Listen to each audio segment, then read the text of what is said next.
Go for it, Kyle. Kyle, intro. What's going on, guys? Thanks for joining us again in the Break Bread Club. I got my brothers Andy, Gerald, and Monty here, and excited to be here again. How you guys doing? Good. Good? Doing solid. Oh, you're talking too much. Monty said he wasn't going to talk that much today. He's starting out already. Dominate the conversation. I told you he's going to lead it.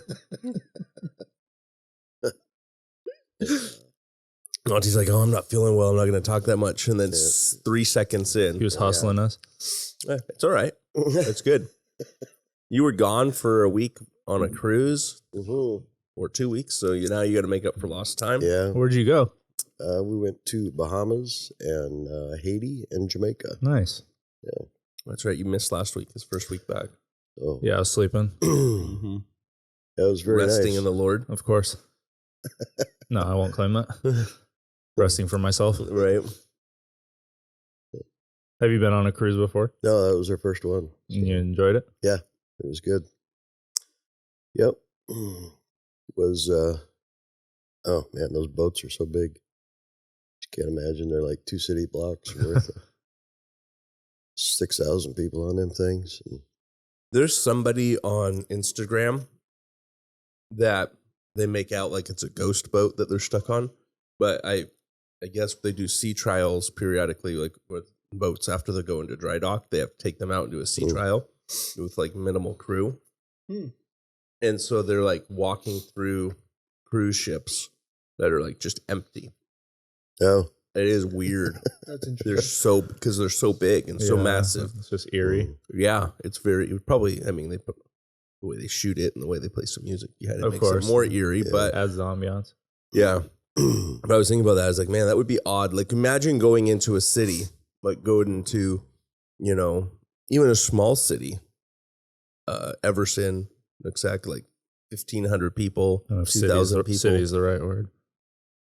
Well, technically, they're a city, town. I don't know, whatever, small city, and That's you. Everson City. And Sure. Nobody's there. That would be Yeah. weird. mhm. So, You guys liked it so much, you booked another one. Yeah, Already, wow. we did. Yeah. I don't know if I can get behind a cruise. I don't know. We didn't think we would ever either, but we did enjoy Sucks it. you in. Yeah. Doesn't it? you're too young. That's why. Am I? Mm-hmm. I don't know.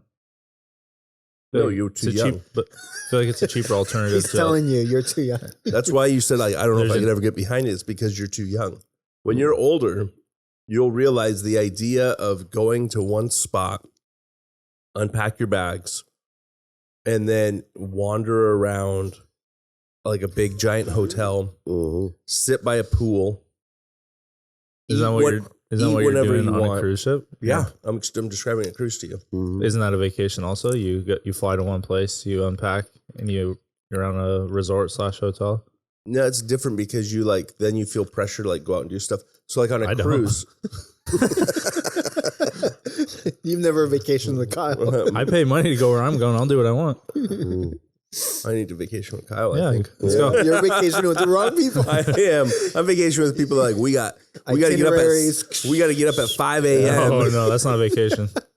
We Kyle got sleeps places in to see. during I his sleep work in week. during the week, Yeah. let alone my vacation time. Are you kidding me? Yeah. No chance. We did get to see a manta ray though when I was in Florida. We did have to get up He's at trying 5 to justify a.m. his vacation. Oh. We did It have was to get- worth it. I didn't say it was worth it. I said we got to see one. A manta ray. Yeah, That was worth it. Did you swim with it? yeah. It Or was you just pretty. look at it. It was pretty cool. So there was crocodiles in the water too. Where was this? In Florida? Oh, okay. And so we had, because we got out super early, got up super early, and we're like rented canoes and we're like paddling out. So like through the- 8? No, it was 5 a.m. Florida time. That was like 2 a.m. Did you have to go that early because the crocodiles weren't like in Well, the feasting mode? no, it's because the manta rays are out early, Oh, and then as the gets light, so we got there because we had to drive like a couple of hours to get there. yeah. So we got up at like 5. We get there at like 7:30 or something like that. We get our kayaks we kayak out, and you're going down this like river area, no manta ray, and then there's crocodiles that are starting to swim back and forth towards us. Yeah, no thanks. And I was like, we should go. We're in a kayak. We're fine. As you guys were getting there for the manta rays, you said? Yeah. Like the crocodiles, like, the tourists are here. Yeah. It was about breakfast time. Yeah, exactly. So then we turned around and started going back, and I was like, I didn't really care about seeing the manta ray, but I was just like frustrated that we got up so early and that it was going to be for nothing. But then it's like swam like right under us. Oh. And The manta ray? yeah. And so I was going to get out and swim with it. And Becky was like all freaked out because she's like, you're going to tip me over and the crocodile is going to eat me or the alligator. And so instead I turned around. So I was facing the back of the boat, and then I laid face down into the water because I had a snorkel and a mask. Ooh. And so then Becky waterboarded me through the water. Nice. Like, And I was like literally like an inch from the manta ray. Wow. It like came right up under me. So it was actually pretty cool. Is that what killed Steve Irwin? Or is that No, that's a stingray? A manta ray. Manta rays are like big giant sea cows. I was trying to think of why you were swimming with it because I was thinking of a stingray. Yeah, you're You're like dumb. Yeah, you can go to SeaWorld and pet those. Yeah, They do look cool. That would be stingrays? cool. Yeah. So So the manta ray don't hurt you, but all the crocodiles. in the Yeah. water. yeah, Crocodiles were like, oh yeah, get in the water. yeah. Yeah. Come swim with them. So You're just waiting for these dumb tourists that don't know how to kayak fall in the water. Over. Yeah. yeah. I was like, I can get out of the kayak and not have a problem. Becky was not going to let me. At that moment, I realized I wasn't afraid of the crocodiles or alligators. I was afraid of Becky. Oh. There you go. Smart choice. Yeah. Yeah. Because at least the crocodiles will end you. Mm-hmm. She'll drag you through. Mm-hmm. Revive you to kill you again. Yeah, like death, sweet release with a crocodile. Yeah. With your wife when she's angry at you. No escape. No. Yeah. I saw a comedian once who was talking about that. He said, he's like, my punishment, if I do something wrong and my wife is mad at me, as a punishment, I have to go sleep on the couch.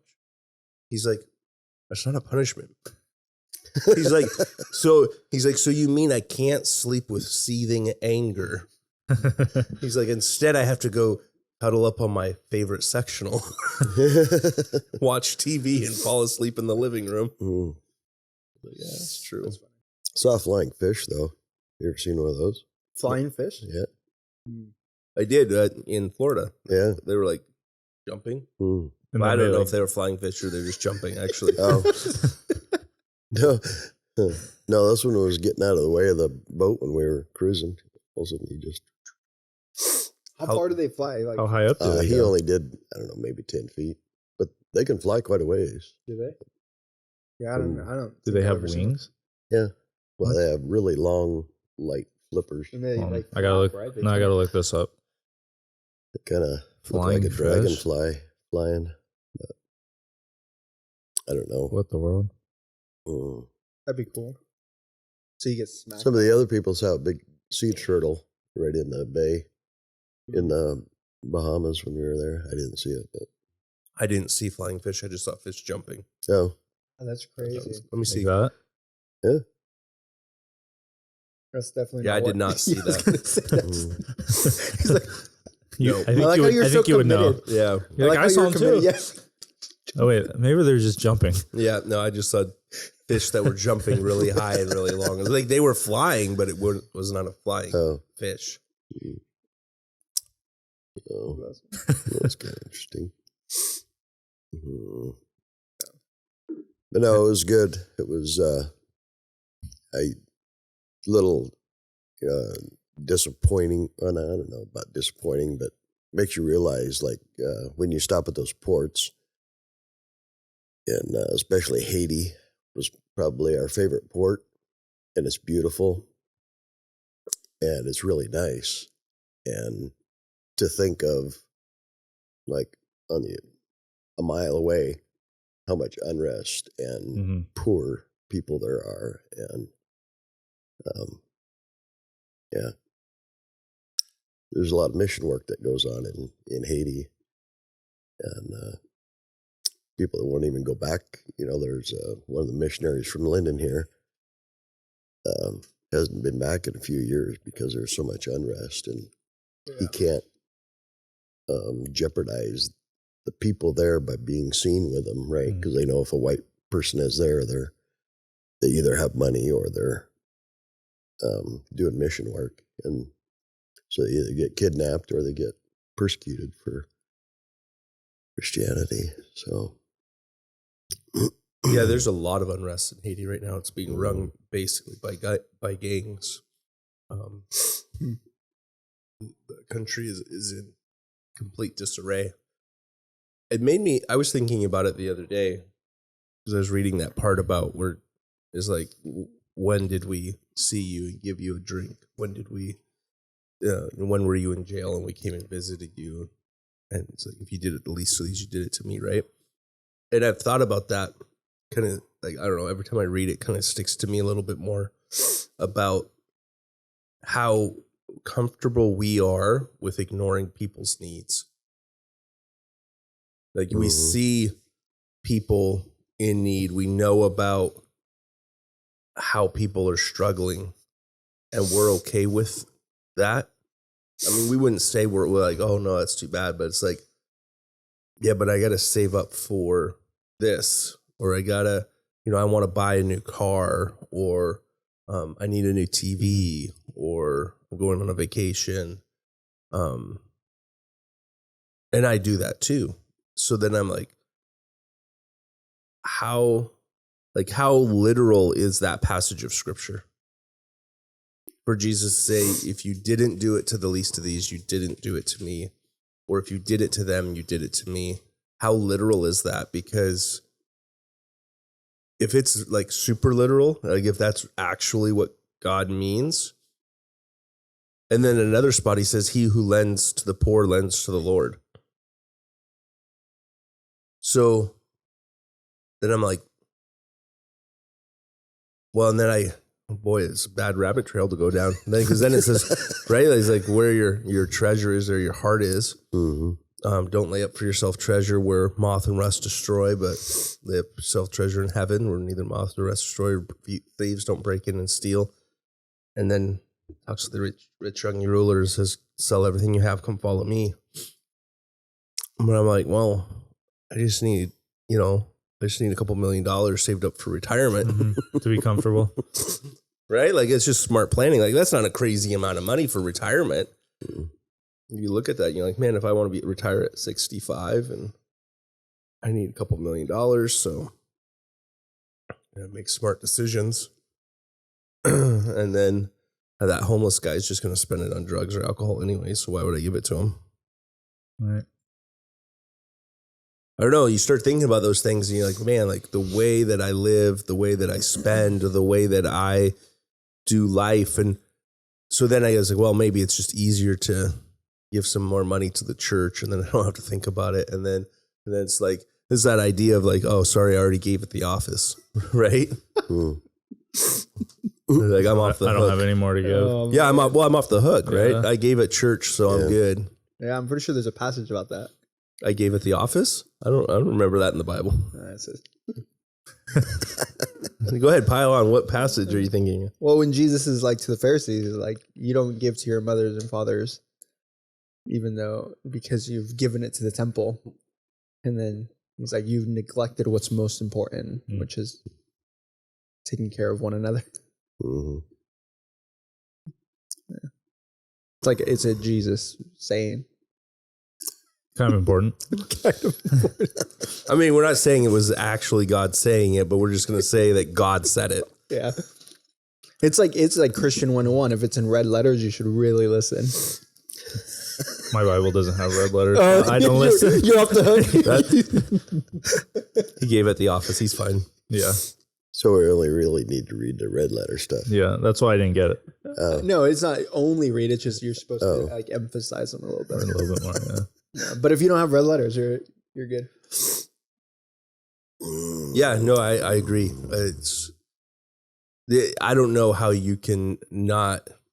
I don't know how you can, like, and it's probably even like that's even more of a dynamic demonstration when somebody's like, oh, I don't have money to help take care of my mom and my dad as they age, because whether or not it's because you're spending the money on yourself or spending the money, tithing at your church, if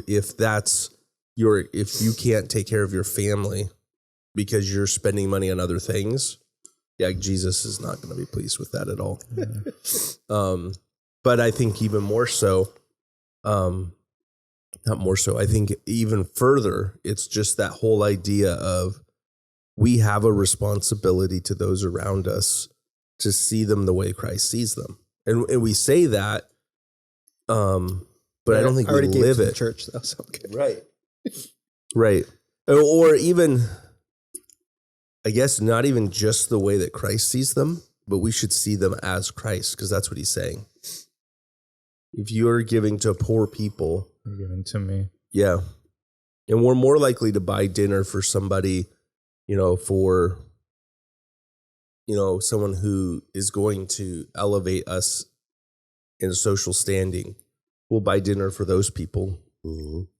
But we're not likely to buy dinner for a homeless bum or a stinky person that has no social or financial value to us. Right. We're selfish creatures. Yeah, like crazy selfish. Yeah. We like to walk the line of like, I want to serve God, but I also want to serve the world. And we don't want to let go. Yeah. Well, and it's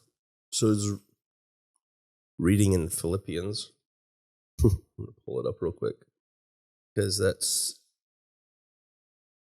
such a, like, Jesus says you can't serve two masters, right? You're going to love one or hate the other. But we live our lives trying to serve two masters, I feel like. Scroll through here. Philippians 3:7, but whatever things were gained to me, those things I have counted as loss for the sake of Christ. More than that, I counted all things to be lost in the view of the surpassing value of knowing Christ Jesus my Lord, for whom I have suffered the loss of all things, and count them but rubbish, so that I might gain Christ. It might be found in him, not having a righteousness of my own derived from the law, but that which is through faith in Christ. So then it skipped down in verse 13. He's like, forgetting what lies behind and reaching forward for what lies ahead, I press on toward the goal for the prize of the upward call of God in Christ Jesus. Let us therefore, as many as are perfect, have this attitude. If anything, you have a different attitude, God will reveal you. I think the idea of putting up the world behind us and the cross before us and being consumed with Jesus is an easy platitude to say. I think it's a super hard reality to live, because it means dying to ourselves and not having what we want, not doing the things that we want to do. Instead, it's sacrificing, it's working hard and then giving what you worked hard for away. It's a recognition of what you have isn't yours. Right. Like, you do work hard for what you get, but you are loose in what you give out. Right. Because where is your focus? Where are your eyes? I think about that. Like, I think I mentioned this a week or two ago about the whole idea with Peter confessing who Jesus was. And then a few minutes later, he's like, Jesus talks about how he's going to suffer, and Peter confesses, and Jesus is like, you're Peter, and on this rock I'll build my church, and the gates of hell will not prevail against it. And then he's like, hey, by the way, guys, I'm going to go to Jerusalem, I'm going to suffer, I'm going to die. And Peter's like, no, you're not going to do that. And Jesus rebukes him and says, get behind me, Satan, you're a stumbling block to me. But the last sentence of that rebuke is, he said, because your eyes are on the things of the world and not on the things of God. And I think we will miss out so often on what God's trying to do because our eyes are focused on the here and the now, building a kingdom here. Like if you think about that, it's not like Peter was in our minds. If we were to be in that moment, it's not that Peter was like, God, we don't want to build God's kingdom. It's like, we're going to build God's kingdom right here, right now. Being focused on the things of the world, thinking we're building God's kingdom in the world, but that's not it at all. I was telling Gerald yesterday, like looking at the root word of church is ecclesia, which just means assembly or congregation of citizens. Mm-hmm. We're citizens, we're the church, we're the assembly or the citizens of heaven. But we live like we are the citizens of this world and maybe heaven, like one day. Maybe heaven one day. Well, heaven one day, but it doesn't matter how I live here. Right. I think we put our hope in heaven, but we feel stuck here. Mm-hmm. So I got to deal with it, right? I think we put our hope in heaven like someone puts their hope in the lottery ticket when they buy a lottery ticket. I know I have way more faith in that. Lottery ticket? No, in heaven than a lottery ticket. Uh-oh. I was like, whoa, okay. I was like, we need to pray for Monty. Yeah. Yeah. This conversation just took a shift. Well, no, I think people like the when people buy a lottery ticket, they're like, maybe one day life's going to be so grand, and they have that idea like, what would I do with all this money? And that's how they buy the lottery ticket. And I think that's how a lot of people believe in Jesus, is like, one day heaven will be so awesome, you know, I'll strike it rich, sort of an idea in heaven. But the reality is like, we should be living that out. I saw this thing. We should be living heaven on earth. Right. Yeah. I saw this thing. I think he was talking about the difference between great faith and little faith. And he said, when like Peter goes to walk on water and then he sinks and Jesus pulls him up, puts him back in the boat. Jesus says, "O you of little faith." When the woman who comes and is like, "Jesus, heal my daughter." And Jesus says, "It's not right to give the food of the children to the dogs." And then she responds and she said, "But even the dogs eat the scraps from the master's table." Like, she's not arguing her position. She's like, okay, I'm a dog, that's fine, but give me some crumbs. Yeah. And she falls down and prostrates herself, which is a sign of worship. And Jesus says, "You have great faith." And I saw this thing and I was like, I think there's a lot of truth to it. He said, the difference between little faith and great faith is great faith worships God and seeks him even when you're not getting your way. And little faith worships God when God fixes your problems. So say that second part again. The little faith? The little faith worships God when God fixes your problems.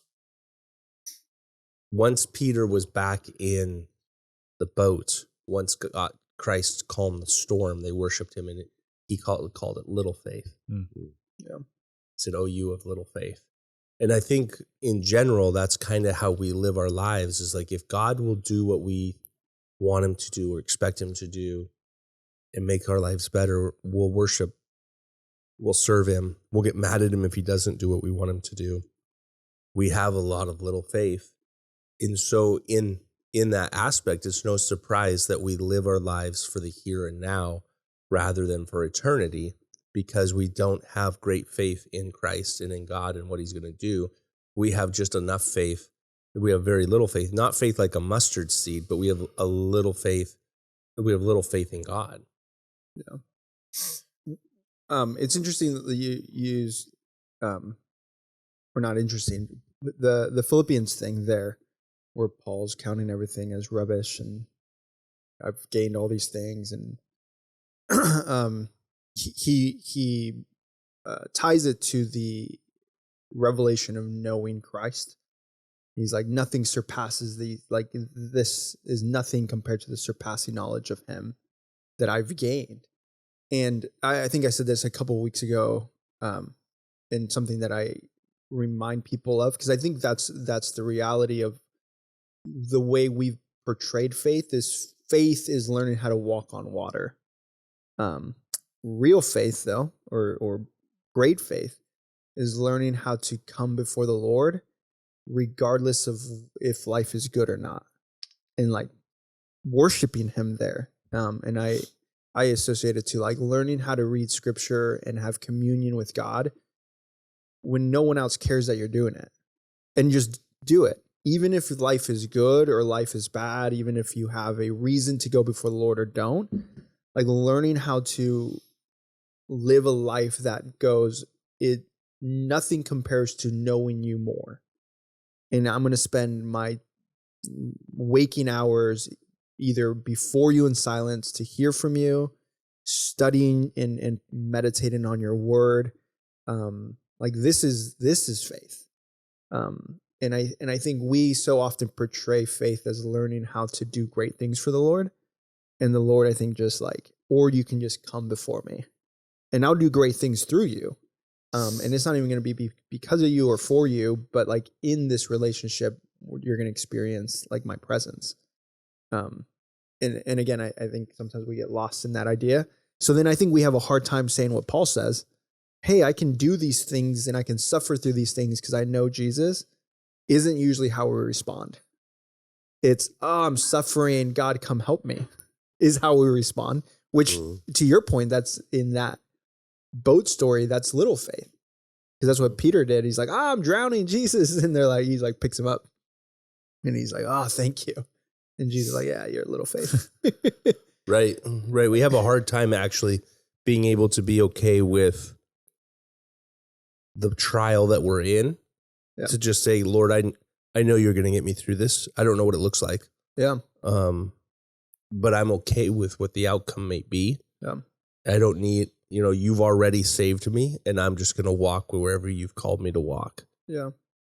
And that comes with knowing him. That comes with knowing who he is.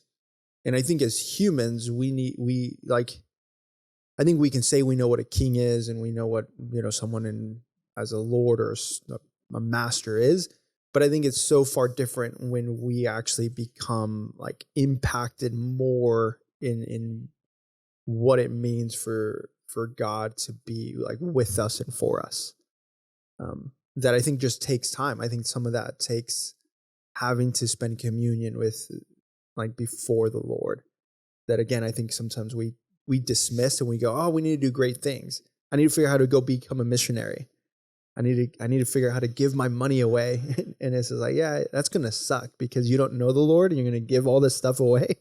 And then you're going to be like, right. I think that's confused. I think that's a really good distinction to make because I think sometimes someone will say something and they're like, oh, that's what I need to do. Right. Like, oh, right. I need to give all my money away. And then Paul in Corinthians is like, I could give all my money to the poor and my body to be burned. But if I don't have love, I'm nothing. Right. So without, and then remember like in John, 1 John, I think it's 4:7 or 8, where it's God is love, right? Mm-hmm. So if we don't know God, if we don't have love, if we don't know God, if we don't have God, all of that is pointless. Right.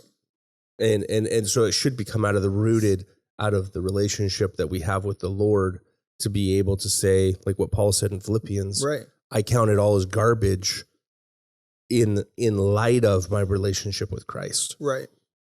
Which then, and then towards the back end, right? Then he's able to say, so then because of this, I'm still striving to obtain the things of the Lord. Right. And then he goes on, and he's like, I'm going to cast off everything that would hold me back. Right. Because I have a taste of that relationship. Right. Yeah. And he says that like in several moments, that idea of because of knowing Jesus, it's the reason he's able to suffer or go beyond what seems reasonable. That he uses that same statement. I think it's 2 Timothy, where he's in jail at this point, and he's like, "Don't worry about it, though. Don't like let this worry you." He's like, "Because I know him who has me through this." it's just that recalling idea of like to know Jesus, and again to your story or your whatever you had listened to, I think that is so true. Like to prostrate yourself before the Lord, regardless of what's happening, and doing that often, learning how to do that often, realizing this is what's going to get me to know Jesus, and that there's nothing greater in the world. But then we'll elevate or celebrate missionaries. Again, not that none of that's bad, but I think sometimes people know less about Jesus and more about works than we. I think we could probably flip that a little bit. That makes sense. But. I feel like sometimes we have an attitude of like someone else will do it. Mm-hmm. Like that's why we elevate like the pastors and the missionaries. Or sometimes when we like, oh, I gave to the church already, someone else will give to that person in need. Mm-hmm. And I talking about what it means to have faith. We were reading in Mark 2 at youth, and the story of Jesus healing the paralyzed man, and that's one of my favorite examples of what it means to have like good, genuine faith. And I thought of our group here of like that group knew what it meant to get to Jesus, and they did whatever they needed to do to get to him. And it wasn't their works that got them saved. It said Jesus saw their faith. Mm-hmm. So yeah, I read that this week and thought of us, and I'm like, what we have here is good. Yeah. Yeah, I agree. I think it's important to have people who will carry you, and cut a hole in a roof to put you down in front of Jesus. Yeah. I love that story because it says Jesus saw their faith, not the faith of the crippled man. So it saw their faith. Saw their faith, the faith of the friends who were willing to break through the roof and to lower him down because they knew Jesus could heal him. But then thinking back, like if they had the mindset of, oh, a pastor will do it, like I'll take my friend to this pastor, instead of we can lift each other up to Jesus ourselves. Mm-hmm. Right. It's not right. Yeah. To be like, not that it's a bad thing. I think pastors are in relationships as well. Yeah, absolutely. They're in community. And they should be lifting up the people that they're in community with. But they're not responsible for lifting up everybody. Nor should they. Yeah. Do you think it's a mistrust then? If we were to take our sick friend to a great pastor to have him healed versus getting together as friends and praying over him for his healing? I think I would say for my experience and context, I think it's it's not the culture that we've been equipped to do. Right, like you're told to bring it to the pastor. That's not what's been modeled. That's not what we do. Again, it's not necessarily what's preached.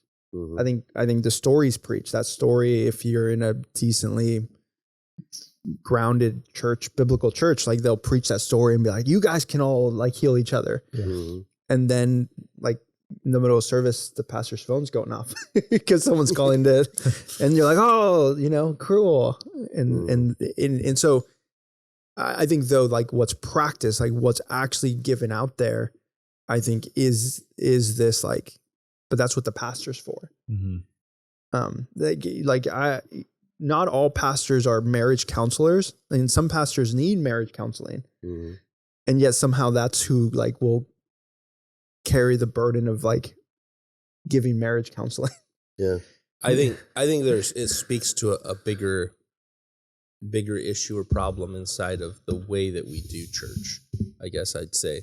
Because it does say it says, if there's anyone among you sick, take them to the elders, that they may lay hands on them and they would recover. So I think that there is biblical precedent to say we should bring sick people to be prayed on. It can be you that prays for them. Yeah. But I think it's also, there's biblical precedence to say we should take them to somebody else. The issue that we run into in the Church of North America, I'll just say, because I'm not intimately familiar with church around the world, but the church in North America is we've rolled all of the offices of the church basically into one position of pastor. Right. So there's elders, there's deacons, there's apostles, there's overseers, right? Like the scripture talks more about the other offices of the church more than it talks about pastor. Pastor's mentioned, I believe, twice in the New Testament, which the root word is shepherd, outside of when Jesus talks about the bad shepherds. So when Jesus talks about shepherds, he's the good shepherd, and then everybody else is bad shepherds when he's talking in stories. After, from Acts on, that term for shepherd is only used 2 times. The terms for apostles and for prophets and for elders and for overseers, which would be elders, and then deacons, which are servants, is used a lot. But we put all offices of the church into one person. And that's why we expect the pastor to be able to do everything. The reality is you should have, in a healthy, growing church, you should have lots of elders and apostles and deacons and prophets.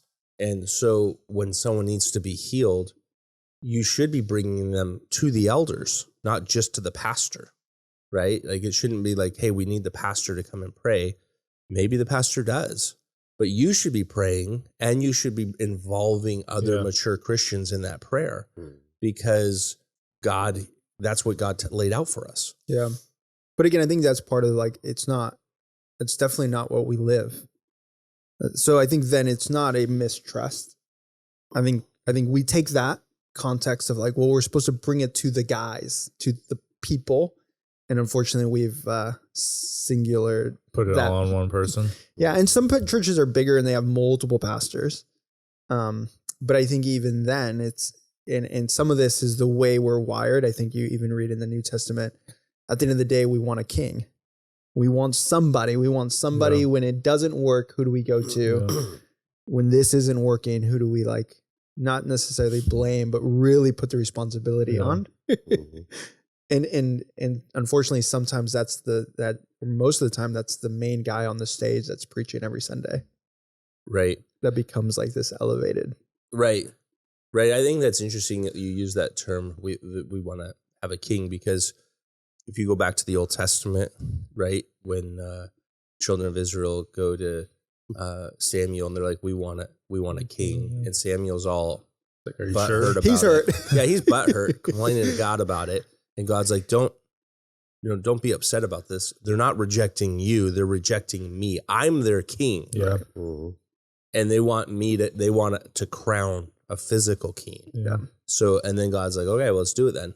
And after warning them what it right means to have a king, right, and they're like, sure, no, we still want it. Yeah, taxes, take draft, takes my kids, authoritative. Yeah, it takes part of my land. Yeah, sounds like a great idea. Yeah, let's do it. Yeah. So in the Old Testament, they're replacing God as their king with a man as their king. Fast forward to the New Testament, Jesus says it was Philippians chapter 2 when he talks about, we're going through Philippians. Look at that. You guys are familiar with it. Yeah. Drawn from we're going through 2. Matthew. Yeah. We're going, or what was it? Mark. Close. That was an M. We're going through an M book. I'm reading the wrong one. We'll get good as him eventually. Yeah. Malachi. But yeah, that's what it is. In Philippians chapter 2, Paul says, you don't need to call anybody teacher or father, because your father is God and your teacher is the Christ. And we're doing the same thing. Jesus said, I am the good shepherd. Mm-hmm. I am the pastor. That's the root word of it. I am the good pastor. I am the head of the church. and we take that position that Christ should be in, and then we put a man there instead because we want to be like other religions. Yeah. Right? So just same way that Israel says we want to be like the other nations around us. We want a king that will go out before us and come in with us. And then if you use that and mirror that into modern day church, that's what we're doing with pastors. Christ is the shepherd. Christ is the pastor. Christ is the head. And instead we go, yeah, but we want a man. We want somebody to be there to lead us. We need a leader. It's like, well, that's supposed to be Jesus. Do you think it's because we have more faith in what we can see versus what we can't see? Oh, absolutely. Oh, I think that's part of it, but I also think it's because like we kind of want to fit in. yeah.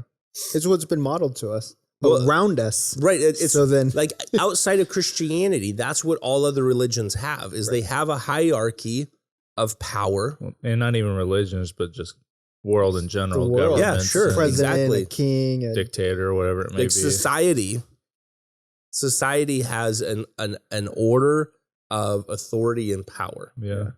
And so, and I think a big part of it comes to, I think, spirit from a spiritual standpoint. If I put a man in that position, it's easy for me to go and just go, what am I supposed to do? And he can say, do ABC. And I don't have to wrestle with hard passages of scripture going, God, what does this mean for me in my life?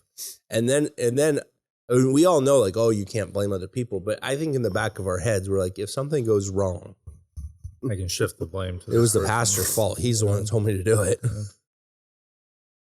Right? Again, because we're selfish beings and we can't take blame on ourselves because of Right. our pride. Right. Like your wife will talk you into doing something. And you're like, all right, we'll go to that restaurant. That's where she wants to go. And then the food's bad, service is bad. You're like, It's your fault. yeah, you're the one that picked the restaurant. I've Right? decided to call those Eve moves because that's what Eve Eve moves. Eve does. That's such an Eve's move. Yeah, this person's fault. So decided that's it. Or is it Adam that does it? No, Eve does it first. No, Adam does it first. Well, Eve blames the serpent. Eve, yeah, that's where I got it from because Adam Eve blames the Eve. serpent. in the Yeah, last but one. Adam blamed Eve. Yeah. I mean, you can do either way. That's such an Adam and Eve move. There you go. Adam and Eve. Yeah, Adam and Eve Flows a move. little better. It's a little A&E. Yeah, that's such an A&E. A&E move. That's what we do.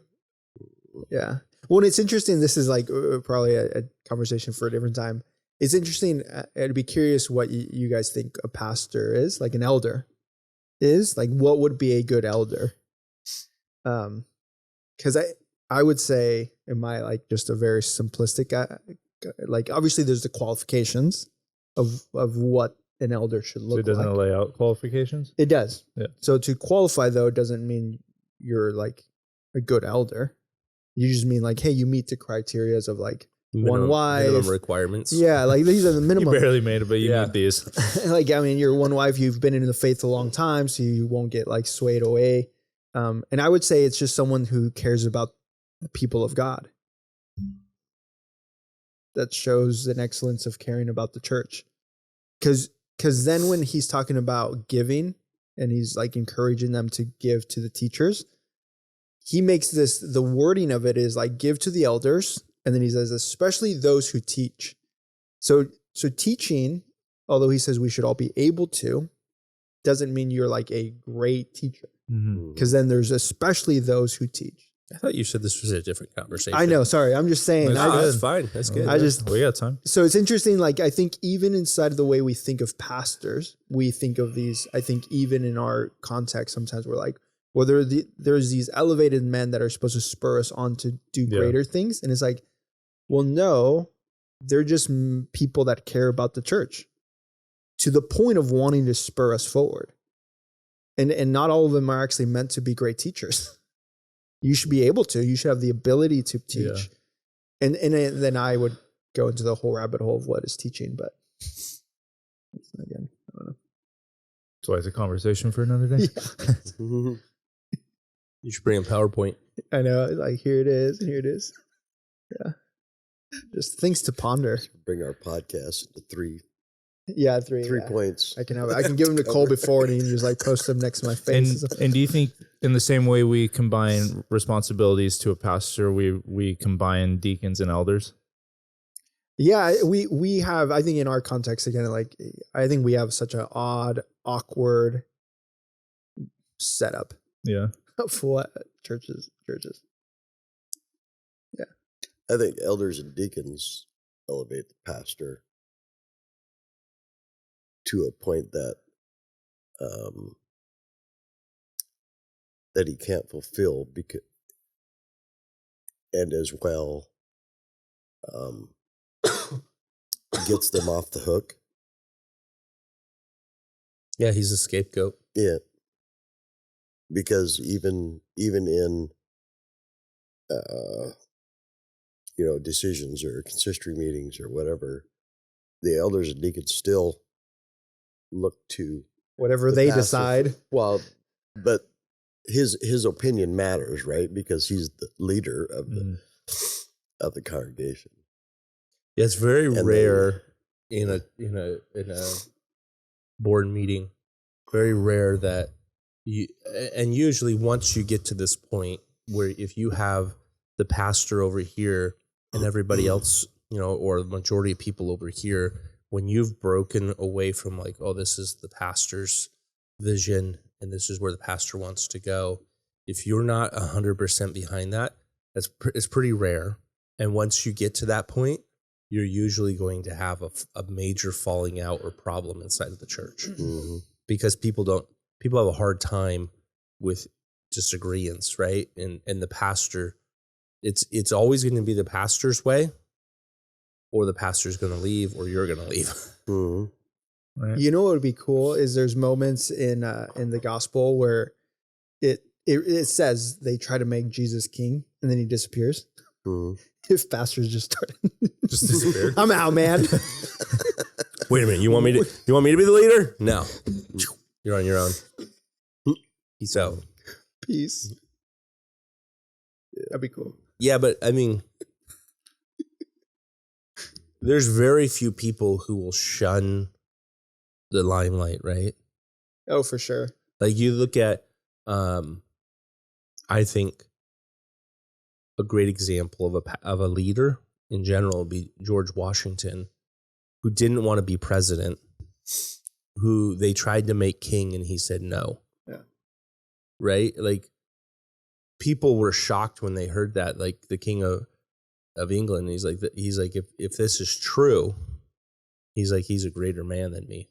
Yeah. Because it's hard to be put into a position of influence, power, authority, reverence, and then be like, no, it's not about me. Which is why I think that's why it's so significant. Paul starts all of his letters out as a bondservant or slave of Christ, because he's recognizing his position is always that of servitude to Christ. He was an apostle, and he addresses that in some of his letters, like, hey, I have the authority and the right to tell you these things, and here's why. But that's not why I'm writing to you. I'm writing to you not because I'm in a position of authority. I'm writing to you because I am a servant of Christ. I'm a slave of Christ, and you need to know this good news. You need to be corrected because you need to be brought into right relationship with the Lord. And as God's slave, I will bring this message to you, not because I'm the elder or I'm the apostle. Back to, because I agree. Back to Monty's question though, like what is it that keeps us from maybe bringing people before Jesus instead of like pastors? Is it mistrust? I think we had this discussion in a different context about like having people over dinner, but like, do you think then it's because, again, what we practice, how we actually live out church, communities, like the assembly of citizens, is it that we've none of, like, how many of you, us four, there's 4 of us here, 5 with Cole, throw Cole in. Don't forget Cole. Like how many of you Cole have makes been, you look good. how many of you care about the church? And I would say probably all of us. Yeah, Mhm. yeah. Mhm. Yeah. Had to think about it. Maybe, Yeah. no, you're like, I wasn't sure if you were waiting for a response or it was a rhetorical you're right, question. You're right. I left it in this awkward limbo. Yeah. And then if you were to look at the qualifications, I don't know them all by heart, but I think I kind of have an idea. I think we all meet them. Of Like, elder? yeah. Okay. One wife, unless I don't know something about you guys. And then like, Spoiler. yeah. Now's the time to confess. Yeah. Now that you bring it up. Anyways, how many of us have ever been asked to or like encouraged, like, hey, think about maybe becoming an elder? And the reality is probably not many of us. Mm-hmm. Well, Monty's been one. Monty, you've been an elder. Mm-hmm. Yeah, so Monty, I was a deacon. you're a deacon. You were an elder. No. But were you given eldership to the point of like you go pray for people, you teach, you have power? Yeah. No, probably not. Yeah. You were a servant to the pastor. Yeah, probably. So I think that's the awkward tension that we live in. So then who are we to bring our friends to Jesus? Is it a wrong understanding of what an elder should be? Until the pastor left, then Right, and then you were forced to. Well, I was kind of forced to leave. Assume No, no. I don't know. I mean, according to what we say we want to live by, I think we're misapplying it. Yeah. I don't know. Mm. I've said it before all the time. I'm going to say it on camera for the world to see. I think Andy could be elevated as an elder. Ooh. Absolutely. Yeah. Whether he cares about it or not. And then No, I just want to be a slave of Jesus. Amen. 100%. Mm. You can That do means both. you got to care about the church. I do care about the church. Yeah. Mm. Which, okay, perfect. And you qualify as an elder. I'm just saying. Yeah. So that's the due qualification for elders. You got to care Caring about about the the church. church. No. The qualifications are there. I'm just saying what makes a good elder was my question. Yes. Is you're someone that cares about the church. Yeah. Cares about the people enough Yeah. to say, I want you to grow in the likeness of Jesus. And I'm willing to sacrifice my life to help you experience the presence of God. Mm. And then you would probably argue, like, wasn't that everybody's? It's like, okay, yeah. I don't know. But I think the hard part, though, is even in the midst of our conversations, we want a king to promote us. Right. Waiting for someone to say, I am an elder. I'm an elder that wants to promote you to be So are an you elder. king? Because you just said No, yeah. because I'm not. I'm. Yeah, he doesn't even have a pastor. I don't card have a anymore. pastor's card. True. This is all for nothing. We're doing that. That's why we keep this from calling it a church gathering, because Right, this right. isn't. It is a church gathering. Yeah. It's assembly of the citizens of heaven. Yeah, It's ecclesia. Mm. yeah, That's right. I agree. Yeah. I agree. Oh. I don't know. Yeah. I don't know. Like, getting back to that, my question about Monty doesn't think we've answered the remember question. what No. I can't remember my question. It was, mistrust. I think it's more of would misdirected faith be? I think that's a good way to put it. Yeah. Mm, We got more faith in the pastor's prayer than you have in Jesus' Yes. ability to heal. Faith in the seen No, versus the unseen. But it would be That's not faith, though. Huh? That's not faith to have like faith is the hope. That's of- right. It's It's unseen. misdirected faith. Yeah. Our hope is in what we see because it's easier. Right. We can see it. We can control it. Throw blame onto it. That's important. Yeah. I agree. I'm I think I'm that's just saying. If you have a pastor that's leading a mega church, and he has a prayer team that helps him in church, right? A lot of them have prayer teams, right? Would I be misdirecting my faith by going to them rather than asking Kyle and 3 of his friends to pray over him? I would say that goes back to probably what Andy was saying, though. Like, I think it's appropriate to have multiple elders, like Mm-hmm. a Yeah. prayer team. I think, and again, I think some of this is like what kind of realities are we trying to like describe? I think when you just say you're just on the prayer team, to an extent, like you're just kind of a nobody. Ouch. Wow. Versus an elder. That was like cold. whether a pastor, like that, and that's how we see things. We argue You're about going to get titles. angry comments and emails from prayer team members going, yeah. Canceled. weird. Yeah, I am a child of God, and I pray. You just got canceled. Right. Well, you just mock, I'm a child of God. Well, that's I can see the emails already. Like I'm a prayer team. Totally. I'm just saying. I think titles matter, which is why I think. Do you think they matter in reality or they matter in our own heads? I think there's a reason why Paul writes out titles. So you think they are important in and of themselves? I think they're a way to realize who is someone, and not because they're and this is like the kind of the crux of it all. I think sometimes we chase titles for the purpose of having a position, but then I think they're in the way that the church is described: deacons, elders, apostles, pastors, like all these. Mm-hmm. I think there's a reality of understanding who someone is, and saying he's an elder. And if elder is using his power to be elevated, I would say he's not an elder. So only because you have a title doesn't mean you're deserving of that title. But a title definitely should allow us to say, hey, where do I grow to become a child of God? And it should be to elders who then, Paul says, pastors, apostles, teachers were given to equip the church to then learn what it is to go be the church. Maybe it's a matter of semantics, but I think I would disagree with you slightly on the title thing. Paul's not giving people titles. Like you think about giving a title, it's like, oh, you've been knighted. It's like, so now you've been elected. He says elect them. Elders. You're knighting them. I think you were recognizing the gift that God already gave. God gave some to be apostles, some to be prophets, some to be... Those are giftings. Right. So I think the positions inside of the church have more to do with what God has given you and the abilities that God's blessed you with than it does to do with whether or not you're recognized as that position or not. Right? Like you don't need to be recognized as an elder in order to fulfill the office of an elder. Right. And so I think, I guess I would just say I'm not worried about titles. Mm-hmm. Call me whatever you want. Paul says I'm a slave. Mm-hmm. So call me whatever you want to call me. I don't care. I'm worried about, am I living out what God has called me to live out?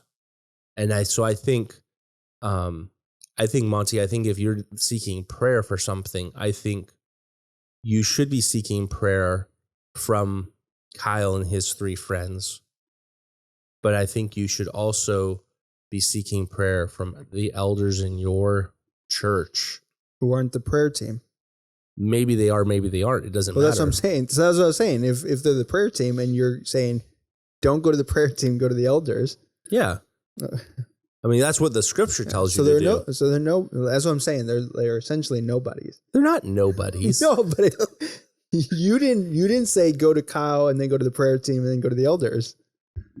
Well, I mean, if you're called but I'm saying, I think people in the back of their mind think that because we elevate elders, pastors, that those are the ones that we have to go to for prayer, right? Mm-hmm. Because their prayers are more powerful than just the lay people who don't know how to pray, right? Or whatever. Mm-hmm. I think that's why it's misdirected. I think it's a big part of it. Yeah. Because there's just as much power in our prayers as there is in a pastor's prayers or God is no respecter of men. No. So no, for sure. But again, I think it goes. I would just say, in my experience, though, that's not what we've been practiced. Like that's not what we've been given tools as. No, I would agree. Right? Like I think that's part of the misdirection. Right. Is, I hang out in house church communities, and a lot of people refer them as like Bible studies. Bible studies in like small groups, and somehow we get disqualified from being the church, which is just the assembly of citizens, and we all gather in the name of being citizens of heaven, and somehow that and so it like de-elevates in people's minds because it's not what's been practiced, it's not what's modeled as like the true presence of God in an assembly of people. Yep. Which is in a church building with a steeple on it and a pastor. It's just a misunderstanding of what the church is. Yeah. And I like misdirection. I don't know if that's appropriate. I like it though. It's a misdirection, misapplication. Yeah. Right? So then when we have... Because it's different. Yeah. It's different than what the church has been portrayed as. Yeah. Well, when we haven't been, again, in that Ephesians, I think it's chapter 4, like when we haven't been equipped. Equipped. There you go. I don't know my language. I just say enough where people get understanding. Yeah. Just say it over and over. You didn't say that confidently though. Like you gotta be more confident. That's why I say things. I didn't believe you when you said it. Yeah. Probably got a little lost in the Spanish translation. Exactly. That's exactly what it is. So, yeah. Anyways. Yeah. Good conversation today, guys. Yeah. We're a little bit all over the place. Yeah. I still don't think we answered Monty's question. I think he got it. Yeah. He answered his own question. Yeah. Well, Gerald was starting to answer it, and then you guys started talking about titles. Oh. Yeah. Well, I kind of came I was. He got what I was trying to say. And he was trying to defend titles. Yeah. No, and I think not. in itself. That's a conversation for another day. Yeah. Yeah. We got it. Gerald's like, that's a conversation for another day. And then it just goes into it. Let me elaborate. Yeah. Let me elaborate what conversation we could have a different. Yeah. The conversation we'll have at another time. Like, let me tell you about it. Right now, let me tell you about it. So yeah. You guys can think about it later. But I think too, as pastors get churches, I think they have a big problem with equipping the saints. I think that's a failure on the church's part. Maybe not just to point the finger at pastors, but I thought you were going to talk today. Yeah, you've been talking a lot. I'm fired up. Yeah, he is. He's like ready to go. He cares about the church. But I would agree with Gerald that that's the key point is equipping the saints, right? If we're not going to equip the saints, then we're all going to look for a king. Yeah. Yeah. I'm always looking for a king. Yeah. What? Yeah. I need to come before Jesus often, or else I get lost. Start elevating someone else. That's true. That's what happens. I guess it just depends what king you're looking for. And sometimes it's not somebody else. Sometimes it's like money, status. You can elevate something to be your king. Yeah. Hey, it happens. Yeah. Happens a lot. Yeah. Oh, I could either like spend some time in the Word, or I can go in early and get some work done. Circling all the way back to giving, we can make money our king. That's right. That's what I'm saying. We allow it to control us in our decisions and. Full circle. We'll end somehow where we started. Maybe I don't know. That was a good strong. Kyle's like, bring it home. Yeah. And cut. All right. So who signs us off? Monty is. What am I signing off? You sign us off, Gerald. Yeah. Hey, well, that's it. Oh, thanks. Oh my gosh, you're the worst signer offer. That is not your gifting. Week. I told everybody to have a good week last week. I thought that was my sign off. Oh, yeah, that's right. Oh, yeah, you did it. Gerald's done. Yeah. All right. Done. That's it. No, you're supposed to be like, thanks for joining us, guys. Hope you have a great week. We'll talk to you next time. Yeah. No. Yeah. All right. Seriously. See you later. God bless you. Oh, keep that in.